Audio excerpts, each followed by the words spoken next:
স্বাধীনতা বিরোধী চক্র ক্ষমতায় এসে মুক্তিযুদ্ধ ও স্বাধীনতা চেতনা বিনষ্ট করতে এবং বঙ্গবন্ধুর নীতি ও আদর্শকে মুছে দিতে ধারাবাহিক চক্রান্তের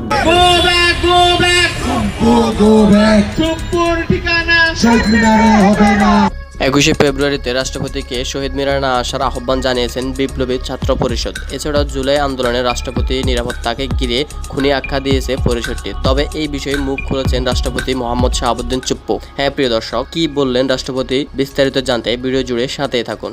রাষ্ট্রপতি শাহাবুদ্দিন চুপ্পু বলেন, যারা মুক্তিযুদ্ধের ইতিহাসকে বিশ্বাস করে না, বঙ্গবন্ধুকে বিশ্বাস করে না, তাদেরকে ঘৃণা করতে হবে। তাদের হুঁশিয়ারিমূলক বক্তব্যকে রুখে দিতে হবে। মুক্তিযুদ্ধ বিরোধী শক্তি যতই বাধা সৃষ্টি করুক না কেন, তাদেরকে বিরোধিতা করব, প্রতিহত করব। এছাড়াও রাষ্ট্রপতি আরও বলেন, এমন কোনো শক্তিকে ক্ষমতা দিলে চলবে না যারা মুক্তিযুদ্ধের বিরোধিতা করে। মুক্তিযুদ্ধের চেতনায় সারা বাংলাদেশের মানুষকে যদি একত্রিত করে মার্চ ফরওয়ার্ড, তাহলে আমাদেরকে আর কেউ দাবায় রাখতে পারবে না।